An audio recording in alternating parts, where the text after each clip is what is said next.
Hey everybody, I'm Elizabeth Hines from OurPaleoFamily.com, and we are on Whole30 day 12. Can you believe it? Day 12. I'm so excited. I've got a couple things going on for you. I'm going to need my scissors. So my kids, we homeschool, and they take some classes. There's my Instant Pot.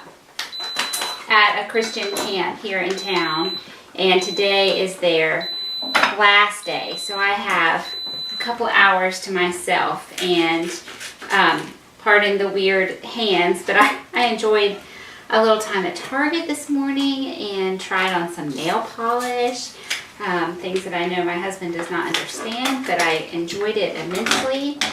And then I scurried home and have been cooking. So one of the things I love to do when my kids are gone for a short period of time is spend some time in my house by myself. So, and of course, what am I doing? I'm cooking. I usually clean or cook, which is not at all glamorous, but I just enjoy listening to podcasts or music really loud and being in my house by myself. Okay, so let me clean this up. So what I have here are 2 sirloin steaks, and believe it or not, this is from Aldi. Aldi, the discount grocery store. They carry some grass-fed beef sometimes. I don't look for it very often because the ground beef is mostly what I buy because it's the cheapest. And I buy it from Whole Foods because it's coming from a North Carolina farmer. And the price is either the same or a little bit lower than Aldi. So I just don't buy it there. But my mother-in-law actually told me she found these steaks at her local Aldi, and so I thought, I'm going to have to check that out. So they've been in the freezer waiting for me to try them out because at Aldi they don't carry the same thing all the time, and I saw them and thought, I'm just going to go ahead and buy this. So this is kind of weird, but I've got a green apple, and I just took half of it. And I want to add, I'm marinating my steaks. I want to add a little bit of sweetness. And, you know, with Whole30, we can't have any kind of sugar, like added sugar, but a little bit of a natural sweetness like the apples or some natural fruit juice like we did last night, some citrus chicken thighs with juice from a real orange. That is okay. And so I'm going to use, I suppose you could use apple juice, but I don't have any. I don't typically have juice, but I had some green apples. So I'm going to use the half of green apple. I've put in 1/4 teaspoon of onion powder, 1/4 teaspoon of garlic powder, and certainly if you wanted to slice up an onion and crush up a couple cloves of garlic, that's perfectly acceptable, but I'm going as fast and easy as I possibly can. And so I'm using the dried version. So 1/2 teaspoon of salt and 1/4 teaspoon of pepper, and I forgot my vinegar. So I've got a couple things going in my kitchen today. I'm tired of just eating scrambled eggs or fried eggs for breakfast. So I am making my overnight egg casserole. It's in my book. It's in the Christmas section because for Christmas morning I make this overnight egg casserole. And I make it on Christmas Eve and stick it in the fridge. And I also make my cinnamon roll casserole on Christmas Eve, and I put those in the fridge. And then Christmas morning, I get up and I put them in the oven, and I don't have to do any work. And the kids open their stocking presents, and then we have this amazing, homemade, delicious, completely paleo breakfast. And I have made it completely ahead of time. So that recipe is in my book, which you can download from my website or Amazon or iTunes. It's available everywhere. It's called Your Paleo Holiday. And so I've got that going over here. My spaghetti squash is actually in my Instant Pot. It's the fastest, easiest way to cook a spaghetti squash. So I've just flipped around my steak, kind of rubbed in my spices, and I'm going to put the lid on and stick this in the fridge until dinner time. So it's 1. So this is going to marinate for about 4 hours, and then we're cooking all of our dinner on the grill tonight. I'm making my smoky sweet potatoes, which that recipe is on the blog. It's very simple. I'll show you how to put that together. And then I'm grilling some asparagus. And it's going to be delicious, so stay tuned. Hi there, I am back to finish prepping dinner for our Whole30 Day 12. And you saw me marinate my sirloin steaks earlier today. They're still in the fridge. But my sweet potatoes take a little bit longer. So I'm going to get those started. And I quit making noise. This recipe is on the blog. It's been there for a while. I think I did this one last summer. And it's simply called grilled sweet potatoes. I thought it was called something fancy like sweet and smoky potatoes, but it's not. It's just grilled sweet potatoes. And so the first step is laying out 3 pieces of aluminum foil, or if you have the heavy duty foil, you can probably just use 1, maybe 2. You just want your foil to not break or accidentally rip, catch on something, because you want to keep all the steam inside so the potatoes will cook all the way through. So normally I would just smear some of my bacon drippings that I have reserved from cooking bacon over the bottom of my foil. However, the last few packages of bacon I've had have been more lean and haven't had as much fat, and I've been using it. We roasted some vegetables, and my husband uses the bacon fat for his eggs each morning, and so anyway, we just don't have a surplus of it right now, so that's fine. I know a lot of you don't have that either, so we can simply lay out a few pieces of bacon. And I just took 3 slices of bacon, and you saw me cut it with my kitchen scissors. They're nice and sharp. That's my favorite way to cut bacon, actually. I think it's much easier than using a knife. So we're doing this for flavor and also to help, excuse me, like a little bug flew on my eye, to help keep the potatoes from sticking to the bottom of the foil. So we'll just try to get a nice layer of that bacon on the bottom. And sorry, it's a little bit tedious. And then you want 2 sort of medium-sized sweet potatoes. Sweet potatoes are all different sizes and shapes, but I try to get potatoes that are more shaped like this because I think they're easier to work with, but it seems like most of them are these short, kind of fat, stocky guys, and that's just the way it is.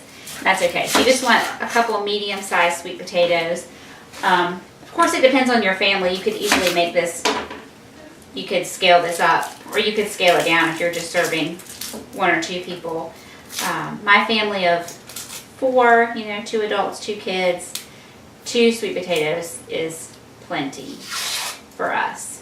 So just peel the onion, and then I'm going to leave the onion in slices.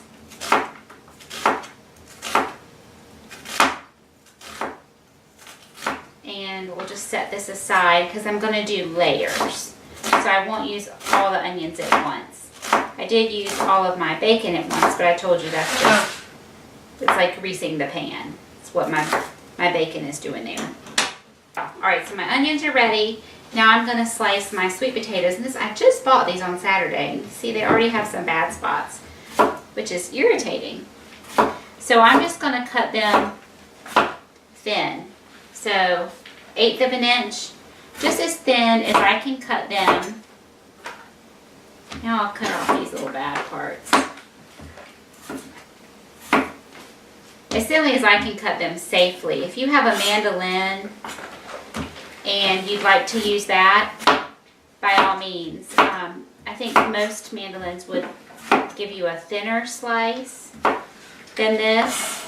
And so they're going to cook a little bit faster and will probably come out a little bit softer, like you might end up with more of a mashed sweet potato kind of consistency in your packet, which the flavor would be fine. I just want a little bit more of the texture with mine, so I want these slightly thicker slices. Get right down to the tip. So I'm going to start layering, just so you can see this. Not totally willy-nilly. I want to keep it narrow because I'm going to fold up my pouch. I'll show you at the end. Okay, then we break open the onions into their nice little half moons there. And then we need salt and pepper on each layer. And I'll just continue like this. I won't repeat the bacon, but I'll repeat the potatoes, the onions, the salt and pepper until I have used them all up. So it's really just a couple layers. I say a couple, maybe 4. Okay, so I cut that one long one and then this shorter, fatter potato, and that's going to be plenty. And just because I get a little nervous with this, I've got a couple choices. I just want to give myself a flat side. I'm going to cut a little piece off there so I can continue to slice it this way, or I could have just turned it on its end and sliced it. Either way, I just wanted to have a nice flat edge so that I could feel a little safer slicing here. Get my fingers out of the way. See if I can get one more. Nope, but he's too thick, so I'll just cut him up like that. Okay, so we'll finish layering these super fast. Yeah. I'm going to go out as soon as I finish and turn my grill on high and let it go on high for about 5 minutes. Then it'll kind of burn off anything that's stuck on there from the last time we grilled. And then I'll turn it down to medium I think. I gotta look back at my instructions. And actually, I will cook the potatoes are pretty flexible. I will cook the potatoes on whatever temperature my steak needs to be cooked on, which I would guess is probably a medium high, if I had to guess. But I'll look at the guide that came with my grill. We have a Weber grill, and it is really accurate. So we generally just follow the instructions that came with the little this little manual that came with the grill, and it has not steered us wrong. So let me get a little bit more salt and pepper right on the top. I know people really think about sweet potatoes and they think of sweet and Thanksgiving and cinnamon and marshmallows and all that kind of stuff. And of course that's delicious. Of course we can't have that right now because Whole30. But I love a more savory application of sweet potatoes. So I love salt and pepper on my sweet potatoes. And you know what? I put them on too thick. So I'm just going to slide this over. I'm going to make my packet a little bit bigger like this. And I just want to make sure I can roll it up and get it completely sealed. And I like to be able to twist it up at the end so I have like this little handle. So I have enough there. Yeah.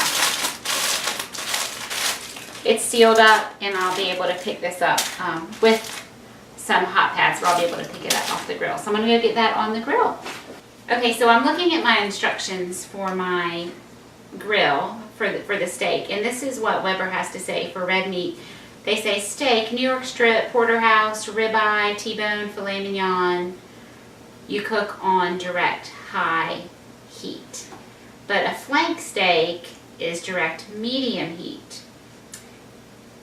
And I have a sirloin steak, which is not either of those, but it's more like a flank steak.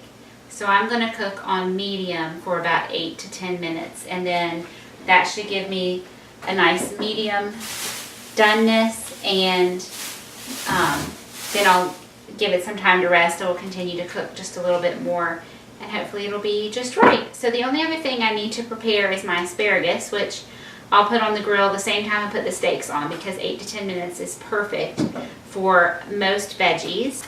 So, you know, the asparagus has this tough woody end, and you want to break that off. And generally, so these are all just about the same, these nice thin ones. And so I'll just take this one and line it up, and then I'll cut them all just about that same flakes. Sorry. And just throw those away. If you're going to make vegetable stock, you can certainly use those. I'm not making vegetable stock, so put them in the compost. Or if you had chickens. Okay, so I'm going to leave them big like this because that will make them easier for me to grill. And I'm simply going to drizzle them with some avocado oil. Please don't use your olive oil for a high heat, any high heat application. So sauteing in a pan, grilling, roasting. I hear all the time people talk about, oh, you know, I made these roasted vegetables and I just put olive oil and salt and pepper and it was so good. Well, don't do that. Use a different oil. The health benefits of the olive oil are really degraded by that high heat, and the flavor. And your olive oil is great as a finishing oil to drizzle over your food at the end when it's already cooked, or to use in salad dressing. That's mostly when I use it. So don't use olive oil for this. Avocado oil is a great neutral flavored oil and it stands up to the heat very well. I could use coconut oil, but it would get kind of globby on here because my asparagus is cold. So the avocado oil works great. So I'm simply going to clean off my grill grates and get my potatoes on, and they're going to cook for about 15 minutes. I'll rotate them about 15 minutes more. Then I'll check for doneness, and they'll probably be pretty close at that point. And then I'll put my steaks and my asparagus on, and I'll show you the whole thing when it's all done. Okay, I'm back, and as promised, I had the sweet potatoes on for about 40 minutes, and I rotated them a couple times, and let's check them out. Now, a lot of steam is going to come out when you first open your packet, so be careful.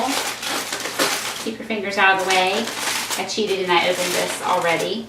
Mine are nice and toasty on the bottom because my grill needs to be cleaned, and it really flamed up, and so they are done. I can stick my fork in and it just comes out real easily, or a sharp knife, just pierce them. They come out, but yet I still have a solid slice, which is what I wanted. I can smell the onion. I can smell the sweetness of the potatoes. And then on the bottom, I have some that are not edible. They're totally black. And so I'm thinking that the grill just needs to be cleaned, and that is why it was flaming up on me, because I had it on medium. I shouldn't have done that, but we have plenty in there that we can eat. So, unlike Food Network, not everything turns out perfectly here in the Heinz kitchen. And here's my sirloin steak. It did just take about 10 minutes, and I have a little bit of pink in the middle. I would probably prefer a little bit more pink, but everybody else in my house would like it like this, which is pretty medium well to some parts even well done, and I just want to give it a taste. See if my marinade was good. Yeah, it's really good. It's nice and subtle. It's not a strong flavor. I have kids that are really good eaters, but they still are sensitive to very strong flavors. So my green apple and balsamic vinegar, salt and pepper, garlic powder, onion powder was just the ticket. And so I'm just slicing against the grain here into about 1/2 inch slices, 1/4 inch, 1/2 inch slices, and we'll have nice tender cuts of meat from this grass-fed steak that's pretty lean and was really inexpensive from Aldi. And then here is my delicious asparagus that has some nice char on it. Let me show you a good crispy one. That would be my favorite one, so I'm going to eat it. Just like I talked about last night with the roasting, the high heat really brings out the best in your vegetables, and so grilling is a great option. So the skinny little end of this steak, it's pretty well done. However, it's still tender, which is partly because of the way I'm cutting it, and the marinade helped to tenderize it. So it's perfect. This is a great treat to have a little steak, and it only cost, $10 for these 2 pieces of meat. So that was quite a bargain for some grass-fed beef. Okay, so Whole30, day 12. We have everything on the grill. So we've got our smoky, very smoky sweet potatoes, asparagus, and sirloin steak. I hope you're doing well, and I'll be back tomorrow with another super easy and totally Whole30 approved dinner.